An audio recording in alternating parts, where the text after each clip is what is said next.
नमस्कार, विवेकानंद क्लासेस में स्वागत है। आज हम प्रारंभ कर रहे हैं इंडियन ज्योग्राफी। और इंडियन ज्योग्राफी में सबसे पहले हम भारत की ग्लोब पर स्थिति जानेंगे। उसके बाद भारत के नामकरण के संदर्भ में जानेंगे। उसके बाद भारत के पड़ोसी राज्यों के बारे में जानेंगे तथा भारत के तटीय राज्यों के बारे में जानेंगे कि कर्क रेखा भारत के कितने राज्यों से होकर के गुजरती है तथा समय रेखा भारत के कितने राज्यों से होकर गुजरती है। तो हम प्रारंभ करते हैं। पहला जो बिंदु है वो है भारत की ग्लोब पर स्थिति। हमने जब अक्षांश और देशांतर पढ़ा था तो हमने पढ़ा था कि पृथ्वी पर जो पड़ी रेखाएं भूमध्य रेखा के जो समानांतर रेखाएं हैं, इन्हें अक्षांश रेखाएं कहते हैं तथा ऐसी रेखाएं जो उत्तरी ध्रुव से दक्षिणी ध्रुव को मिलाने वाली हैं, उन्हें हम देशांतर रेखा कहते हैं। क्या कहते हैं? देशांतर रेखा।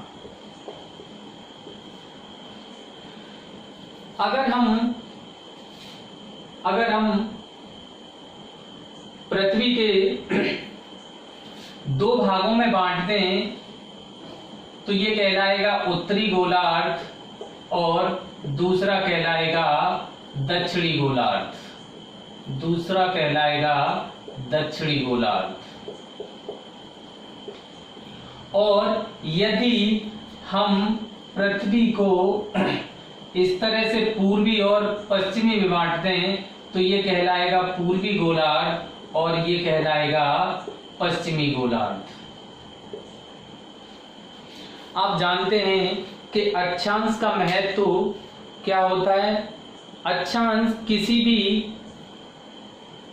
किसी भी स्थान की जलवायु का निर्धारण करते हैं, जबकि देशांतर किसी भी स्थान का समय निर्धारित करते हैं।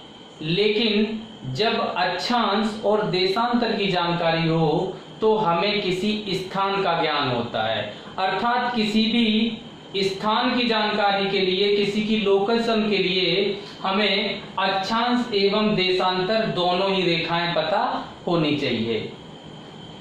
हम जानते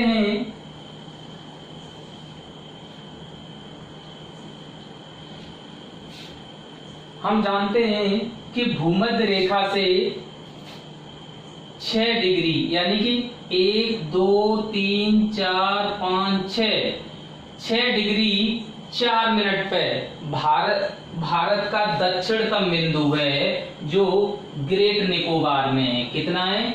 6 डिग्री 4 मिनट। जब हम भूमध्य रेखा से उत्तर की ओर चलते हैं 6 डिग्री 4 मिनट, तो भारत का दक्षिणतम बिंदु जिसे हम ग्रेट निकोबार में स्थित इंदिरा पॉइंट है, इसी की तरह अगर हम भारत का उत्तरी बिंदु देते हैं जो इंदिरा कॉल है, जो 37 डिग्री 6 मिनट है, लगभग यहां पर है 37 डिग्री 6 मिनट। अगर हम देशांतर रेखाओं को देखते हैं तो पृथ्वी पर ये जो बीच में रेखा खींची जाती है इसे 0 डिग्री देशांतर रेखा कहते हैं। यहां से क्रम से इधर 180 रेखाएं हैं और अगर हम यहां से आगे बढ़ते हैं तो 68 डिग्री 7 मिनट, यहाँ पे 68 डिग्री 7 मिनट भारत का पश्चिमी बिंदु है। जबकि पूर्वी बिंदु हमें पता है देशांतर रेखाएं इधर से बढ़ती जाती हैं तो 68 से यहाँ पे ज्यादा ही होगा, तो यहाँ अंतिम बिंदु होगा 97 डिग्री 25 मिनट। अब अगर हम ग्लोब पर भारत की स्थिति देखें तो भारत उत्तरी गोलार्ध में स्थित है, जबकि यहां से पूर्वी गोलार्ध में है। तो हम कह सकते हैं कि जो भारत है वो पूर्वी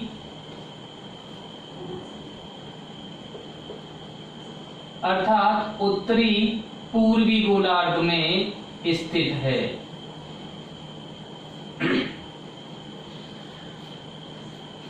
इसके बाद अगर हम जानें कि भारत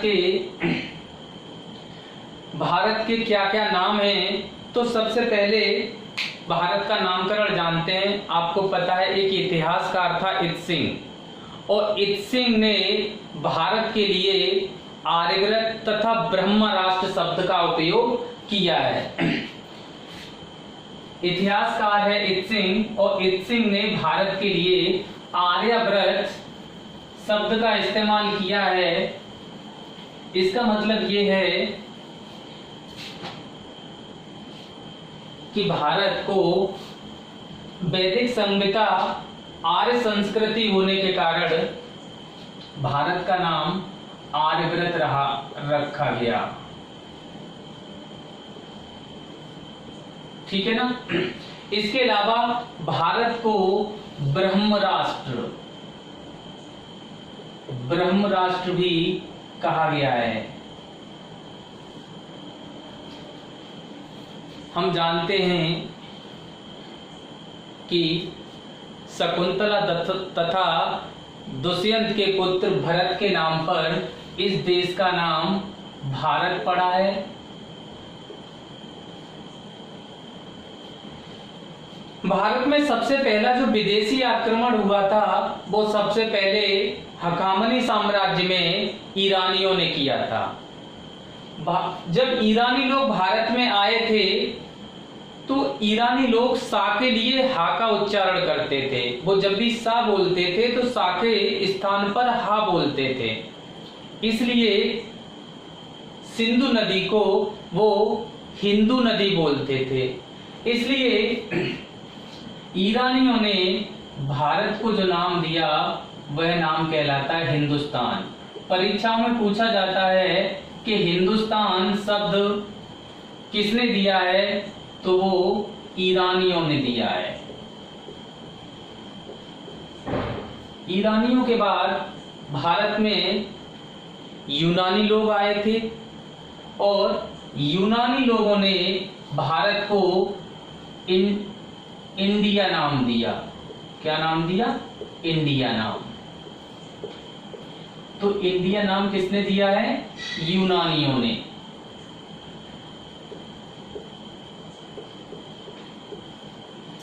इसके अलावा अगर हम चीनी साहित्य देखते हैं तो प्राचीन समय में भारत के लिए तिएंचु या चुआंतू शब्द का नाम मिलता है। तिएंचु या चुआंतू। हालांकि बाद में हुएनसांग के बाद भारत के लिए इंतु शब्द इस्तेमाल किया गया है। तो ये तीनों नाम कहां मिलते हैं हमें? चीनी भाषा में।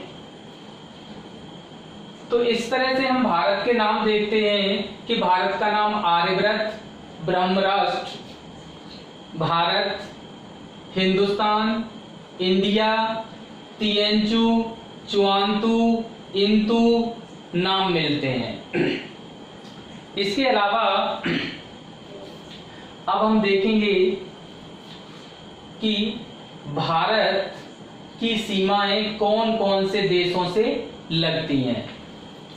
भारत की सीमाएं कौन कौन से देशों से लगती हैं, तो आइए देखते हैं। सबसे बड़ी जो सीमा साझा करता है भारत वह है बांग्लादेश से।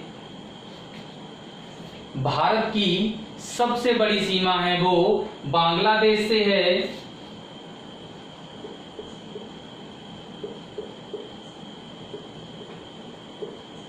बांग्लादेश।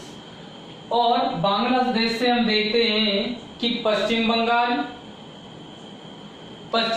के बाद असम, असम के बाद मेघालय, मेघालय के बाद फिर असम और फिर त्रिपुरा और फिर मिजोरम। तो हम देखते हैं कि बांग्लादेश से पश्चिम बंगाल, असम, मेघालय, त्रिपुरा और मिजोरम 5 राज्य सीमा बनाते हैं। तो परीक्षाओं में पूछ लिया जाता है कि निम्नलिखित कौन सा राज्य बांग्लादेश से सीमा बनाता है या कौन सा राज्य सीमा नहीं बनाता है। तो हम देखेंगे कि यहां से लेकर यहां तक पश्चिम बंगाल फैला हुआ है, इसके बाद ये थोड़ा सा असम लग जाता है, उसके बाद ये मेघालय है, उसके बाद असम की सीमा फिर से आ जाती है जहां पे सूरमा घाटी है, और इसके बाद पूछा जाता है कौन सा राज्य 3 ओर से बांग्लादेश से घिरा हुआ है। तो हम बताएंगे कि वो राज्य कौन सा है, त्रिपुरा, जहां की राजधानी कौन सी है, अगरतला। इसके बाद ये मिजोरम। तो इस तरह से देखते हैं कि बांग्लादेश से पश्चिम बंगाल, असम, मेघालय, त्रिपुरा और मिजोरम, ये 5 राज्य हैं जो बांग्लादेश से सीमा बनाते हैं। दूसरी सर्वाधिक अगर लंबी स्थलीय सीमा भारत की है तो वो है चीन के साथ में। चीन के साथ में भारत की सीमा यहां से प्रारंभ होती है। तो सबसे पहले लद्दाख और लद्दाख के बाद हिमाचल प्रदेश, उत्तराखंड, उसके बाद सिक्किम और फिर अरुणाचल प्रदेश। तो हम देखते हैं कि जो दूसरी सर्वाधिक लंबी सीमा है तो वो चीन के साथ में है। चीन के साथ अगर हम देखें तो सबसे पहले अरुणाचल प्रदेश, अरुणाचल प्रदेश के बाद सिक्किम, सिक्किम के बाद उत्तराखंड, उत्तराखंड के बाद हिमाचल प्रदेश और इसके बाद लद्दाख। अर्थात चीन से 4 राज्य और 1 केंद्र शासित प्रदेश, 4 राज्य और 1 केंद्र शासित प्रदेश सीमा बनाता है। भारत की जो तीसरी सबसे लंबी स्थलीय सीमा है वो पाकिस्तान के साथ में है।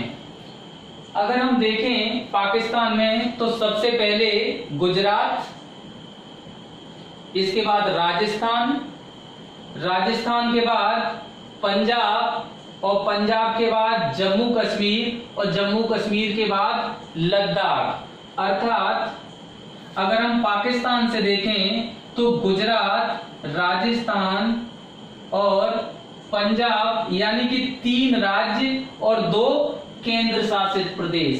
पाकिस्तान के साथ में 3 राज्य और 2 केंद्र शासित प्रदेश सीमा बनाते हैं,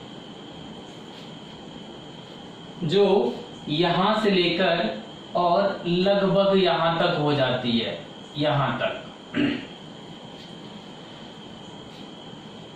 अगर भारत का चौथा सर्वाधिक स्थलीय सीमा वाला देश जिसके साथ सीमा बनाता है वह है नेपाल।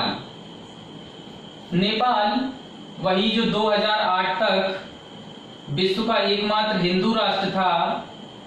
सबसे पहले उत्तराखंड, ये उत्तराखंड की सीमा है। उत्तराखंड के बाद ये उत्तर प्रदेश, ये बिहार, पश्चिम बंगाल और सिक्किम।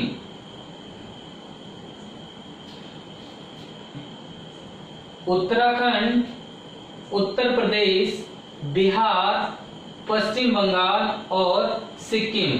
अर्थात नेपाल से 5 राज्य हैं जो सीमा बनाते हैं।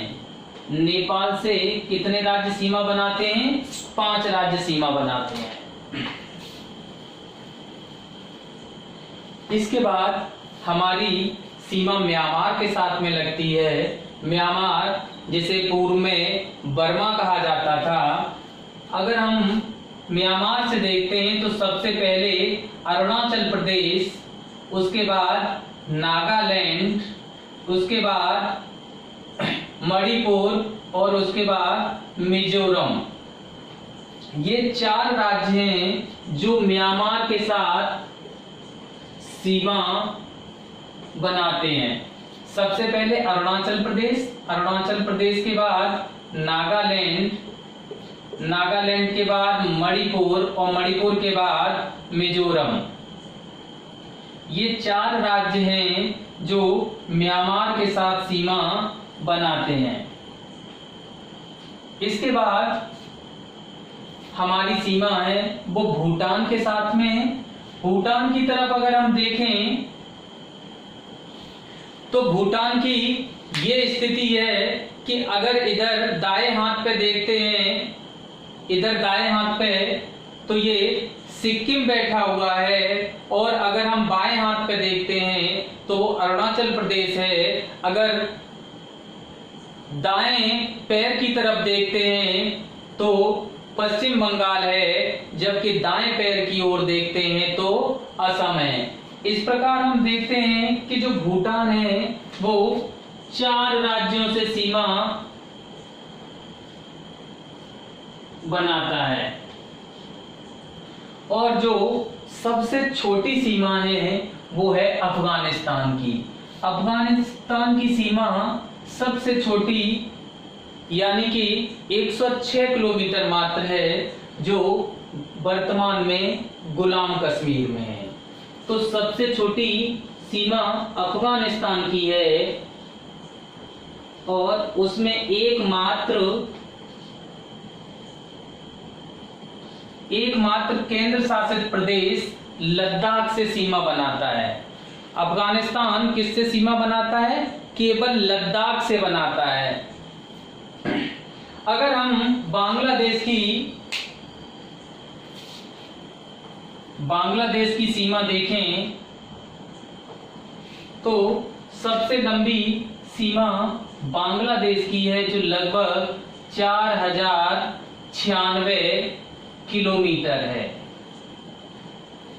इसके बाद जो दूसरी सीमा है वो चीन की है, और वो 3488 किलोमीटर है। पाकिस्तान की सीमा इससे कम है, और वह 3323 किलोमीटर है। नेपाल की सीमा 1751 किलोमीटर, म्यांमार की 1663 किलोमीटर, जबकि भूटान की 699 किलोमीटर है, और अफगानिस्तान की सीमा 106 किलोमीटर है। हमें इसमें केवल एक ये याद रखनी है कि सबसे बड़ी सीमा बांग्लादेश की है, और वो कितनी है? 4096 किलोमीटर, जबकि सबसे छोटी सीमा रेखा किसकी है? अफगानिस्तान की है, और कितनी है? 106 किलोमीटर। यहाँ पे अगर हम अरुणाचल प्रदेश में देखते हैं तो अरुणाचल प्रदेश में भारत और चीन के बीच में एक रेखा निर्धारित की गई थी सर मैकमोहन के द्वारा।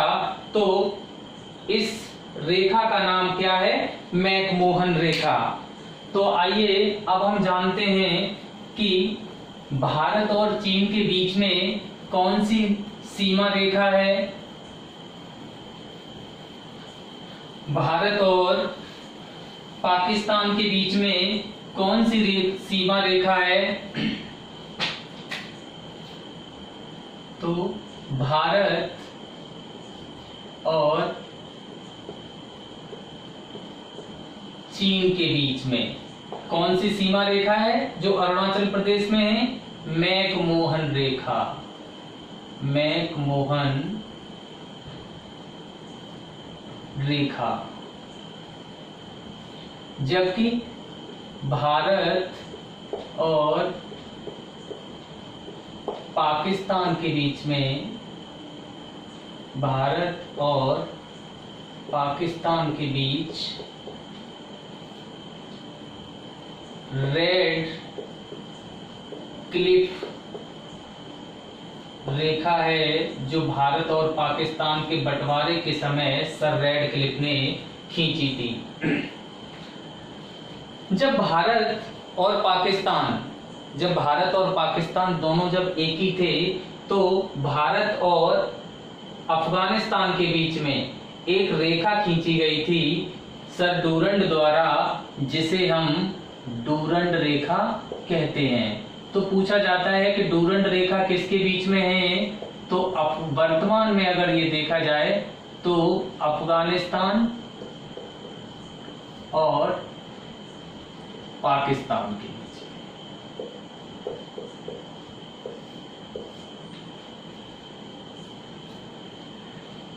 रेखाओं को देखने के बाद अगर हम देखें कि क्रम से पश्चिम बंगाल, असम, मेघालय, त्रिपुरा, मिजोरम, मणिपुर, नागालैंड, अरुणाचल प्रदेश, सिक्किम, उत्तराखंड, हिमाचल प्रदेश, लद्दाख, जम्मू कश्मीर, पंजाब, राजस्थान और त्रिपुरा, तो 16 राज्य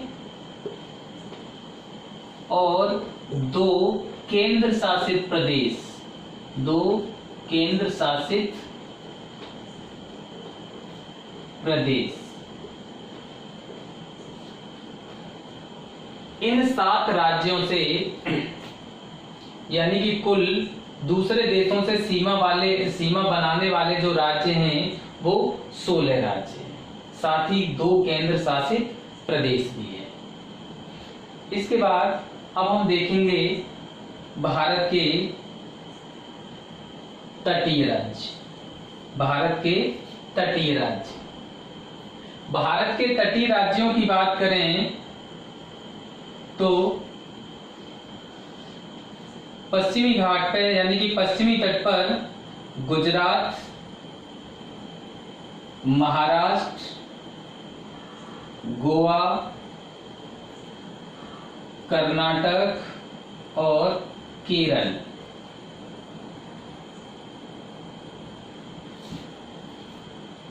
भारत के पश्चिमी तट पर गुजरात, महाराष्ट्र, गोवा, कर्नाटक और केरल, जबकि पूर्वी तट पर तमिलनाडु, आंध्र प्रदेश, उड़ीसा और पश्चिम बंगाल, अर्थात 4 राज्य हैं जो बंगाल की खाड़ी में स्थित हैं, जबकि 5 राज्य हैं वो अरब सागर में स्थित हैं। इस तरह भारत के कुल 9 राज्य हैं, 9 राज्य हैं जो तटीय राज्य कहलाते हैं, जो हिंद महासागर से सीमा बनाते हैं। अगर गुजरात से और ये पूरी सीमा रेखा को मापा जाए, स्थलीय सीमा को, तो भारत की जो स्थलीय सीमा है, स्थलीय सीमा वो 15,200 किलोमीटर है। कितनी है? इन जो 16 राज्य और 2 केंद्र शासित प्रदेश की स्थलीय सीमा अगर नाप ली जाए तो वह 15,200 किलोमीटर है। जबकि अगर तटीय राज्यों की सीमा मापी जाए, तो वो लगभग तटीय राज्य लगभग 6100 किलोमीटर होती है। ये मुख्य भूमि के जो 9 तटीय राज्य हैं, इनकी जो तटीय सीमा है वो 6100 किलोमीटर है। जबकि आप जानते हैं कि यहाँ पे अंडमान निकोबार यहाँ पर लक्षद्वीप, इनकी भी अगर तटीय सीमा को माप लिया जाए तो इन द्वीपों सहित 7516 किलोमीटर भारत की तटीय रेखा, भारत की तटीय सीमा हो जाती है। इस तरह से कुल सीमा 15,200 प्लस 7516, यानी कि भारत की कुल सीमा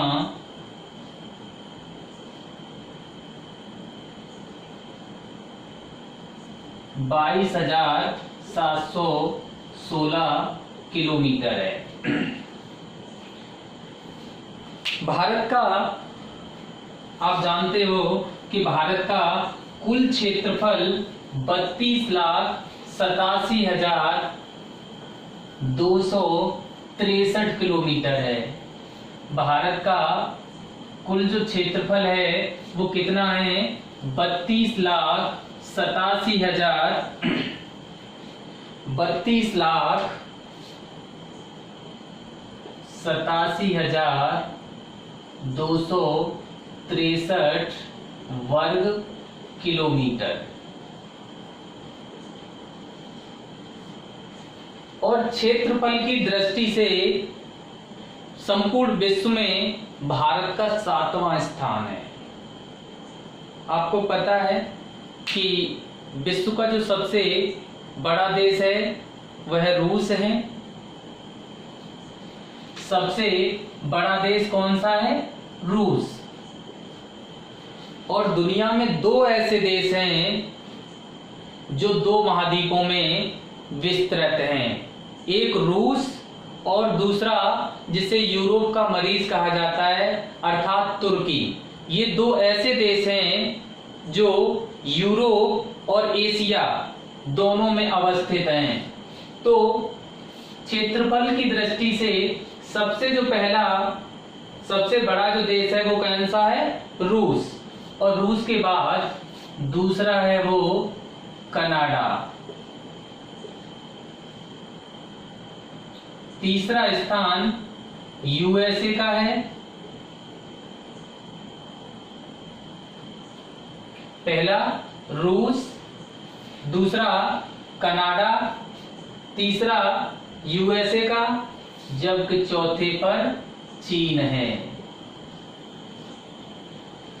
5वां स्थान ब्राजील का,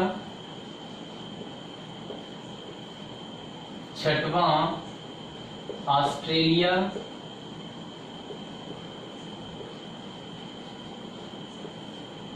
और 7वां स्थान भारत का है। अर्थात भारत से ज्यादा क्षेत्रफल वाले 6 देश और भी हैं। उनमें पहला रूस, दूसरा कनाडा, तीसरा यूएसए, चौथा चीन, 5वां ब्राजील, 6वां ऑस्ट्रेलिया और 7वां भारत। और विश्व के कुल क्षेत्रफल का भारत का क्षेत्रफल मात्र 2.4% है। अगर संपूर्ण विश्व के क्षेत्रफल को देखें और उसमें भारत की हिस्सेदारी देखें तो मात्र 2.4% है, जबकि जनसंख्या, यहाँ पे विश्व की जनसंख्या की 17.5% यानी कि 17.5% निवास करती है। तो आइए रिमाइंड करते हैं, हमने अब तक पढ़ा भारत का नामकरण। भारत के नामकरण में हमने सबसे पहले जाना कि भारत का नाम वैदिक सभ्यता, आर्यों ने जो मध्य एशिया से आए थे उन्होंने वैदिक सभ्यता का आगाज किया था और इसीलिए हमारे देश का नाम आर्यव्रत रखा गया था। इसके लिए इतिहासकार इत्सिंग ने ब्रह्मराष्ट्र शब्द का भी प्रयोग किया है। शकुंतला और दुष्यंत के पुत्र भरत के नाम पर इस देश का नाम भारत पड़ा। ईरानियों ने भारत को हिंदुस्तान नाम दिया, जबकि यूनानियों ने भारत को इंडिया नाम दिया। तो वर्तमान में भारत और इंडिया प्रचलित हैं और ये इंडिया नाम जो दिया गया है यह यूनानियों के द्वारा दिया गया है। अगर चीनी ग्रंथों में देखते हैं तो भारत के लिए तिएंचु और चुआंतु शब्द का प्रयोग किया गया है और इसमें इंतु शब्द का भी प्रयोग किया गया है। भारत के लिए कहीं कहीं सप्त सैंधव शब्द का भी प्रयोग मिलता है। तो प्रारंभिक ग्रंथों में भारत के लिए सप्त सैंधव प्रदेश भी मिलता है।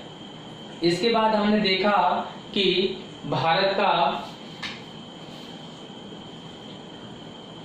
का पूर्वी बिंदु, उत्तरी बिंदु जिसे हम इंदिरा कॉल कहते हैं, जो 37 डिग्री 6 मिनट नॉर्थ, तथा भारत का दक्षिणी बिंदु 6 डिग्री 4 मिनट, जबकि अगर मुख्य भूमि की बात करें कन्याकुमारी की तो 8 डिग्री 4 मिनट नॉर्थ होता है। एक बात हमें ध्यान रखनी है कि चाहे अगर हमें इधर उत्तरी गोलार्ध है और इधर दक्षिणी गोलार्ध है, अगर मैं इस बिंदु को रखता हूं, ये भी नॉर्थ ही है, ये भी बिंदु नॉर्थ है, ये भी बिंदु नॉर्थ है, ये भी बिंदु नॉर्थ है और ये भी बिंदु नॉर्थ है। इस बात का मतलब ये है कि कोई भी देश जिसकी स्थिति मान लीजिए यहाँ पर है कि उसका ये अक्षांश है वो भी उत्तर में है, जबकि उस देश का तो दक्षिणी है लेकिन अक्षांश कौन सा है, उत्तर है। इसी तरह से अगर देशांतर की बात करें तो इधर पूर्वी देशांतर होता है। इस देश का चाहे पूर्वी या पश्चिमी बिंदु हो किंतु देशांतर कौन सा है, पूर्वी है। इसी तरह से भारत का जो उत्तरी स्थल है Indira call 37 degree 6 minute north है। भारत का उत्तरी स्थल 37 डिग्री 6 मिनट उत्तर में है, जबकि भारत का दक्षिणी स्थल 6 डिग्री 4 मिनट उत्तर में ही है। भारत का दक्षिणी स्थल है किंतु अक्षांश रेखा कौन सी है, उत्तरी। इसी तरह से भारत का जो पूर्वी बिंदु है वो 97 डिग्री 25 मिनट और जो पश्चिमी बिंदु है, भारत का पश्चिमी बिंदु है किंतु देशांतर फिर भी कौन सा है, पूर्वी है और वह कितना है 68 डिग्री 7 मिनट ईस्ट। यहाँ पे ध्यान ये रखना है कि भारत का जो पूर्वी बिंदु है वह ईस्ट देशांतर है और जो पश्चिमी बिंदु है वो भी ईस्ट देशांतर है। भारत का पूर्वी और पश्चिमी बिंदु है, भारत का पूर्वी और पश्चिमी बिंदु है, लेकिन है किसमें, पूर्वी देशांतर में। तो आपको पता है कि भारत का जो उत्तरी स्थल है वो इंदिरा कॉल कहलाता है, जबकि भारत का दक्षिणी स्थल इंदिरा पॉइंट कहलाता है, जिसे हम पहले पिगमेलियन पॉइंट के नाम से जानते थे। 2004 में जो सुनामी आई थी उस सुनामी से ये जो बिंदु है ये ध्वस्त हो चुका है। इसके बाद हमने जाना था भारत की स्थलीय सीमा के बारे में और हमने जाना था कि भारत की जो स्थलीय सीमा है वो कुल स्थलीय सीमा 15,200 किलोमीटर है। कितनी है, 15,200 किलोमीटर और वह गुजरात से लेकर और पश्चिम बंगाल तक, गुजरात से लेकर पश्चिम बंगाल तक हमारी स्थलीय सीमा 15,200 किलोमीटर होती है, जबकि गुजरात से लेके और पश्चिम बंगाल तक, गुजरात से लेके और पश्चिम बंगाल तक हमारी जो तटीय सीमा है वह 6100 किलोमीटर होती है। अन्य अगर फैक्ट के बारे में देखें तो गुजरात और पश्चिम बंगाल, गुजरात और पश्चिम बंगाल ये ऐसे राज्य हैं जो जल से भी सीमा बनाते हैं और थल से भी सीमा बनाते हैं। अर्थात ये बांग्लादेश से भी सीमा बना रहा है, जबकि बंगाल की खाड़ी से भी सीमा बना रहा है। ऐसे ही गुजरात पाकिस्तान से भी सीमा बना रहा है और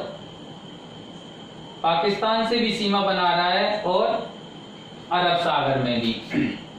फिर हमने देखा था कि भारत के 7 पड़ोसी स्थलीय देश हैं, जिसमें सबसे बड़ी सीमा बांग्लादेश की, इसके बाद यहाँ पे चीन भारत से 3 बार सीमा बनाता है, एक अरुणाचल प्रदेश में, सिक्किम में, और इसके अलावा यहाँ से लद्दाख, हिमाचल प्रदेश और उत्तराखंड।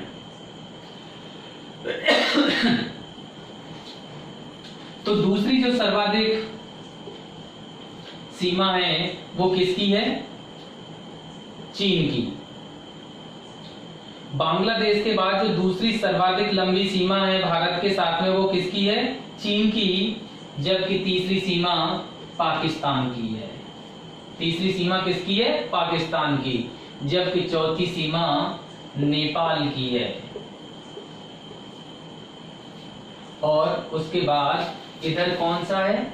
म्यांमार। म्यांमार की राजधानी वर्तमान में क्या है? नेपितो। इसके अलावा भूटान और अंत में अफगानिस्तान।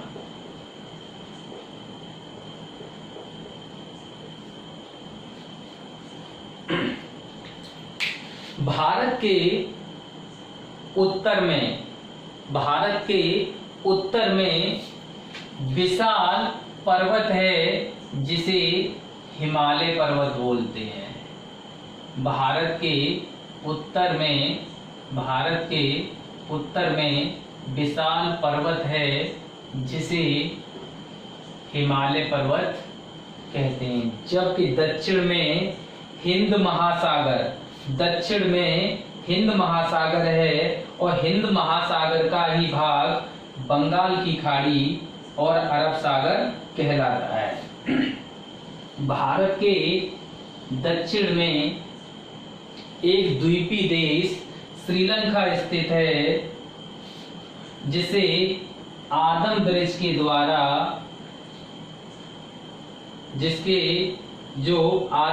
के द्वारा तमिलनाडु से जुड़ा हुआ है। इस आदम ब्रिज के जो उत्तर का भाग है ना, उत्तर का भाग, इसे हम पाक की खाड़ी कहते हैं। क्या कहते हैं? पाक की खाड़ी।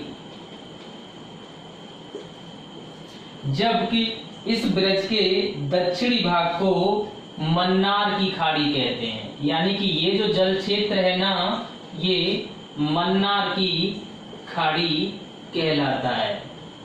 मन्नार की खाड़ी। ज्योग्राफी की भाषा में ऐसा क्षेत्र जो 3 ओर स्थल से घिरा हुआ हो खाड़ी कहलाता है। आप देख रहे हो ना, इधर भी स्थल, इधर भी स्थल और इधर भी स्थल, और एक हिस्सा है वह सागर से जुड़ा हुआ है, इसलिए इसे हम क्या कहते हैं? खाड़ी। पाक की खाड़ी और मन्नार की खाड़ी से जो जल संधि जोड़ती है उसे हम बोलते हैं पाक जल संधि। पाक जल संधि। पूछा जाता है पाक जल संधि यानी कि पाक स्टेट किस किस को जोड़ती है, तो पाक की खाड़ी को मन्नार की खाड़ी से जोड़ती है। ये जो क्षेत्र बंगाल की खाड़ी और भारत के दक्षिण पूर्व में स्थित है, यहाँ पर अंडमान निकोबार है, बीच का ये जो जल क्षेत्र है वो बंगाल की खाड़ी अर्थात बे ऑफ बंगाल कहते हैं। जब ये जो जल क्षेत्र है ना, यहाँ जानते हैं प्राचीन में खंबात नामक बंदरगाह बहुत प्रसिद्ध बंदरगाह था और इसी के नाम पर इस खाड़ी को खंबात की खाड़ी कहते हैं। खंबात की खाड़ी। यूं तो भारत में बहुत सारी खाड़ियां हैं, लेकिन जो मुख्य खाड़ी हैं वो कच्छ की खाड़ी,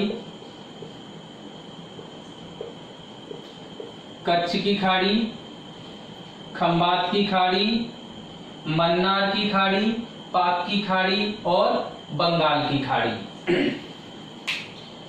bay of Bengal, gulf of Mannar. खाड़ियों के मुहाने के खुले होने के आधार पर हम खाड़ियों को 3 भागों में विभाजित करते हैं।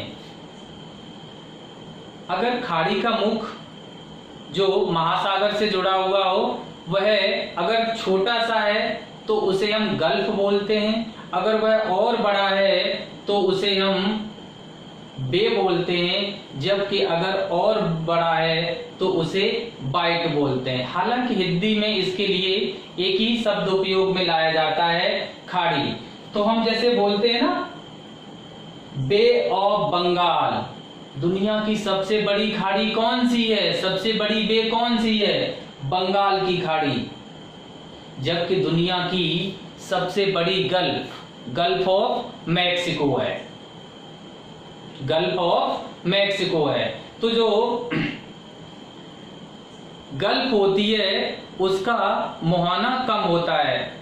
माफ करना अगर मैं पहले से अगर गलत बता गया हूं, जिसका जो मैंने पहले क्या बोला था कि जो गल्फ होती है, गल्फ इसका मुंह सकरा होता है, जबकि जो बे होती है इसका मुख ज्यादा खुला होता है, जबकि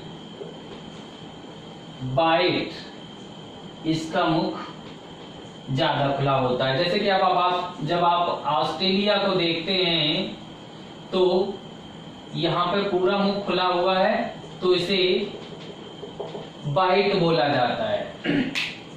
आइए अब हम थोड़ी सी बात करते हैं तटीय राज्यों के बारे में। अगर भारत के तटीय राज्यों में बात की जाए तो सबसे जो बड़ी तट रेखा है वह गुजरात की है। भारत में जो सबसे बड़ी तट रेखा वाला जो राज्य है वह है गुजरात। इन 9 राज्यों में जो सबसे बड़ी तट रेखा है वह गुजरात राज्य की है, जबकि अगर पूर्वी तट के राज्यों की बात की जाए तो वह सबसे बड़ी तट रेखा आंध्र प्रदेश की है।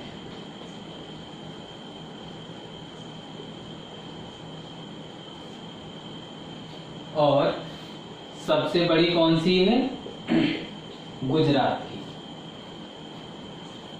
हालांकि अंडमान निकोबार की कुल तट रेखा गुजरात से भी ज्यादा है, ठीक है ना। तो अगर केंद्र शासित प्रदेश अंडमान निकोबार की कहा जाए तो इसकी सबसे अधिक लगभग 1900 किलोमीटर, जबकि दूसरे नंबर पे गुजरात की लगभग 1600 किलोमीटर, और उसके बाद फिर आंध्र प्रदेश की।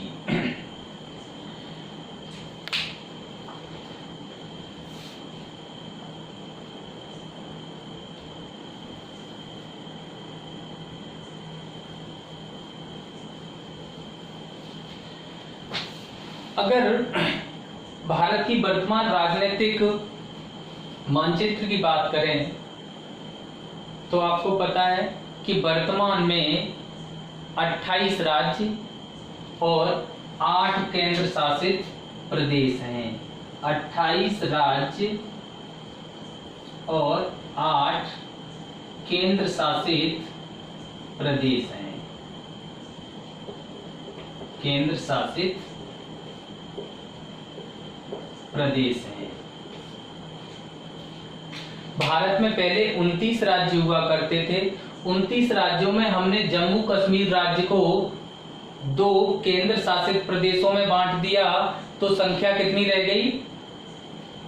28 राज्य और 9 केंद्र शासित प्रदेश। उसके बाद में हमने दमन और दीव एक केंद्र शासित प्रदेश ये था, जबकि दादर नागर हवेली दूसरा केंद्र शासित प्रदेश ये था। अब हमने दमन दीव और दादरा नागर हवेली को मिला के एक ही केंद्र शासित प्रदेश बना दिया है। तो अब वर्तमान में 28 राज्य और 8 केंद्र शासित प्रदेश हैं। हम अगली क्लास में जानेंगे कुछ भारत के संदर्भ में महत्वपूर्ण तथ्य, और उसके बाद हम जानेंगे भारत की भौतिक बनावट। भारत की भौतिक बनावट के अंतर्गत हम जानेंगे कि भारत के उत्तर में पर्वतीय भाग है, जहां पर हिमालय पर्वत, अरावली पर्वत, सतपुड़ा पर्वत, विंध्याचल पर्वत, पश्चिमी घाट जो वास्तव में पर्वत न होकर कगार है, पूर्वी घाट जो पहाड़ियों के रूप में विस्तृत है। तो भारत का पर्वतीय भाग, भारत का मैदानी भाग जो हिमालयी नदियों के द्वारा बिछाया गया मलबा जो मैदान बनाता है, इसके अलावा भारत का प्रायद्वीपीय पठारी भाग और भारत के तटीय राज्य और द्वीपों का अध्ययन करेंगे। धन्यवाद।